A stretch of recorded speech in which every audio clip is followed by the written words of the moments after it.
Ladies and gentlemen, let me start with a hard truth. You are not lazy. You are trained. You've trained yourself to hit snooze. You've trained yourself to wait for motivation. You've trained yourself to quit when things get uncomfortable. And here's the good news. Anything trained can be untrained. Laziness isn't who you are. It's what you do when comfort is in charge. See, most people think laziness is about lack of energy. No, it's about lack of clarity. When your why is weak, your discipline collapses. When your goals are fuzzy, Netflix wins every single time. So the first way to kill your laziness is this: get brutally clear about what you want and what it costs to not get it. Because procrastination feels good now, but regret lasts forever. Let me be clear, your brain is designed to keep you safe, not successful. It wants comfort, it wants easy, it wants familiar, but growth lives on the other side of discomfort. Every time you say, "I don't feel like it," what you're really saying is, "I value comfort more than my future," and that's not a motivation problem, that's a decision problem. Discipline is not hype. Discipline is doing the work without permission from your feelings. Stop asking, "Am I motivated?"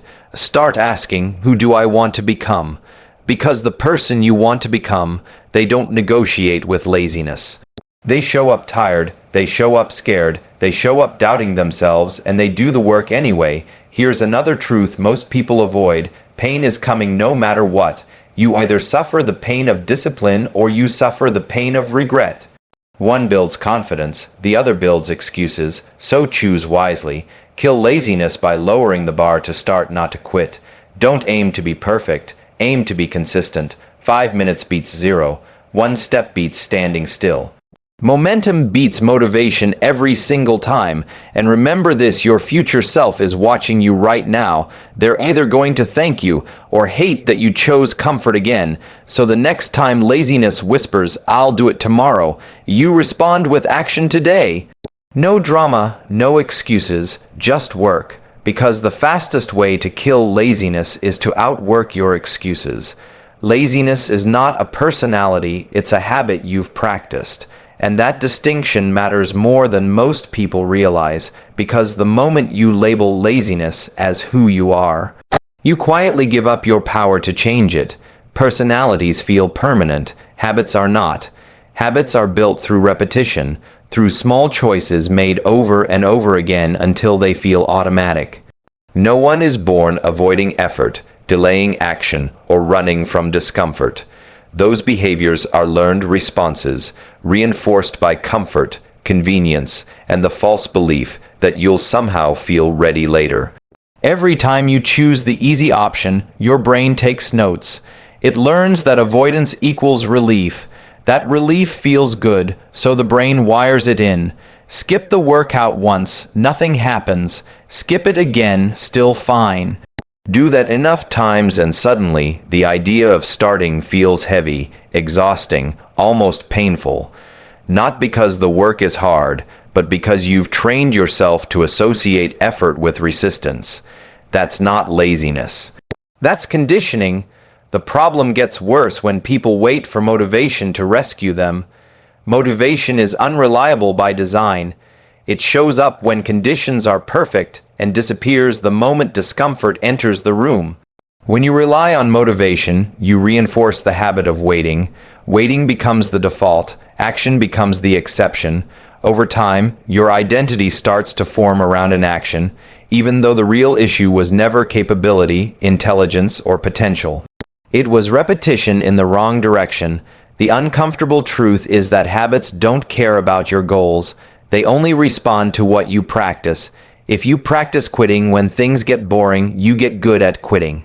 If you practice delaying until tomorrow, tomorrow becomes a permanent destination you never reach. The brain doesn't judge these choices, it just optimizes for what you repeatedly do.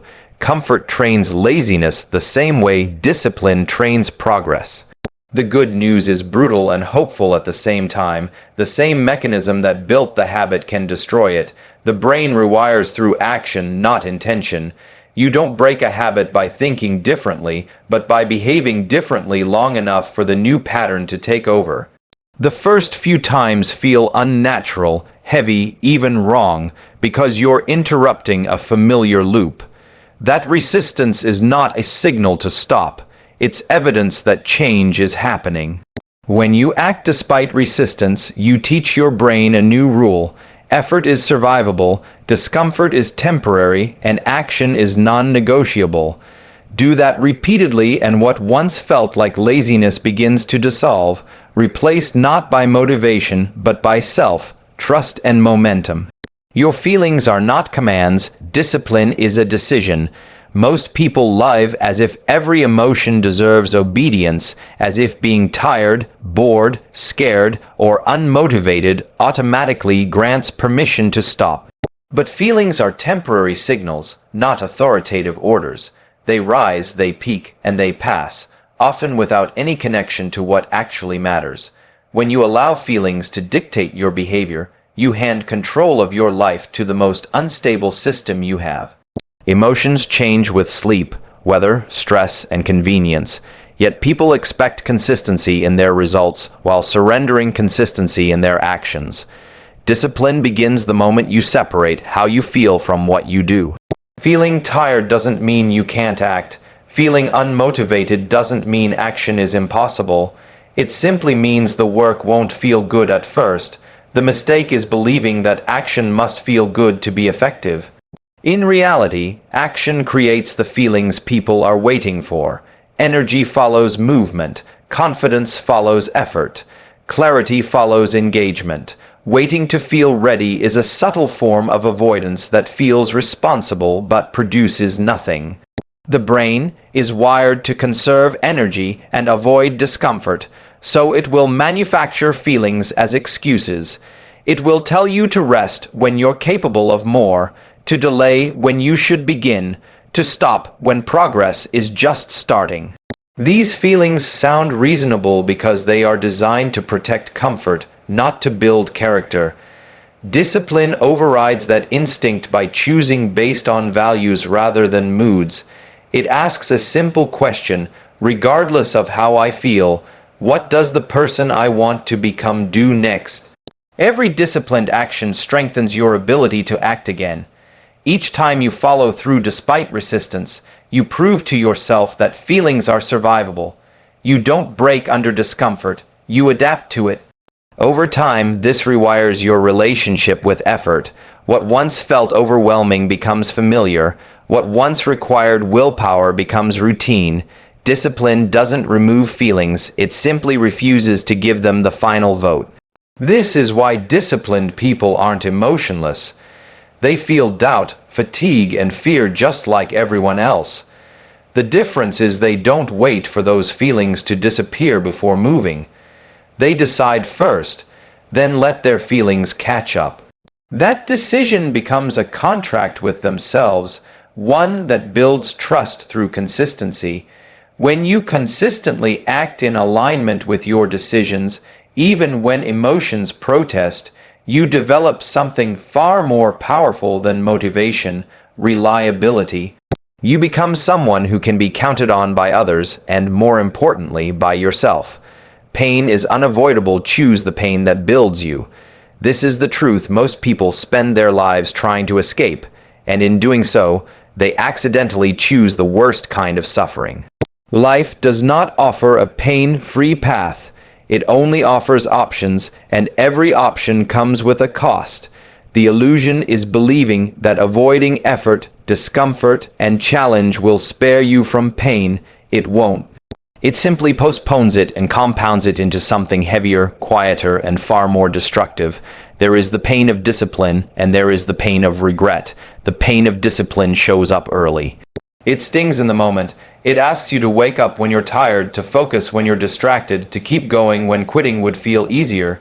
It is sharp but clean. It has an end point. Each time you endure it, it leaves you stronger, more capable, more confident than before. You pay upfront, and the return is growth. Then there is the pain of regret. It's subtle at first. It doesn't demand much energy, which is why it feels safe. It whispers that you'll start tomorrow, that now isn't the right time, that comfort is earned. But this pain doesn't stay small. It grows quietly in the background as days turn into years.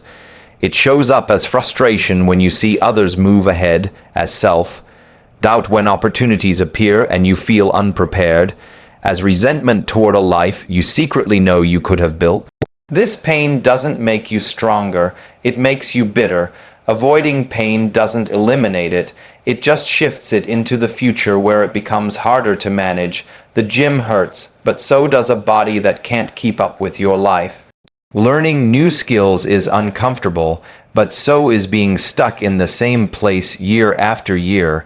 Having hard conversations is painful, but so is living with unresolved tension and unspoken truth. The question is never whether you will suffer.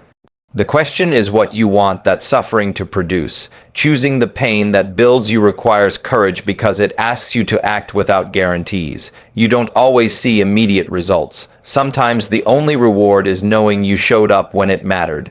But over time, those small acts of courage stack. They compound into resilience, self-respect, and momentum. The pain you choose today becomes the strength you rely on tomorrow, shaping a life that expands instead of shrinking under the weight of avoidance. Your future self is begging you to stop negotiating with comfort. Every small compromise you make today echoes forward, shaping the life you will eventually wake up inside. Comfort feels harmless in the moment. It disguises itself as rest, as patience, as self-care. But when comfort becomes the default response to resistance, it quietly steals time, urgency, and potential. The danger isn't in enjoying comfort, it's in allowing it to make your decisions for you. Negotiating with comfort sounds reasonable. You tell yourself you'll start later when you have more energy, more clarity, more confidence. You promise that tomorrow will be different, even though tomorrow is built by the exact same choices you're making today. Comfort loves these negotiations because it always wins in the short term. It offers immediate relief while charging interest that your future self will be forced to pay. That payment shows up as stress, limitation, and the haunting awareness that you knew better but chose easier. Your future self doesn't need perfection from you. They need effort. They need consistency. They need you to act when it's inconvenient, when no one is watching, when the reward isn't immediate. Every disciplined action is a gift sent forward in time. Every avoided responsibility is a burden passed along. You are either preparing your future self for opportunity or leaving them to clean up the mess of postponed action. Comfort convinces you that you deserve a break before you've earned progress. It reframes avoidance as kindness, even when that kindness is slowly eroding your self-trust. The more you negotiate, the harder it becomes to draw a firm line. What started as one skipped workout, one delayed task, one unfinished goal turns into a pattern. Patterns don't feel dramatic, but they are powerful. They define outcomes long before you notice them. Your future self will live inside the body you train or neglect, the skills you build or ignore, the courage you practice or avoid. They will face challenges with the tools you give them now. When you choose discomfort today, you are sparing them unnecessary struggle later. When you choose comfort today, you are asking them to be stronger than you were willing to be. The shift happens when you stop asking what feels good now and start asking what creates freedom later. Comfort shrinks your world by keeping you where you are. Effort expands it by pushing you toward who you could become. Each time you refuse to negotiate with comfort, you reclaim a piece of your future. Over time, those reclaimed moments accumulate into confidence, capability, and a quiet pride that comes from knowing you didn't abandon yourself when it mattered.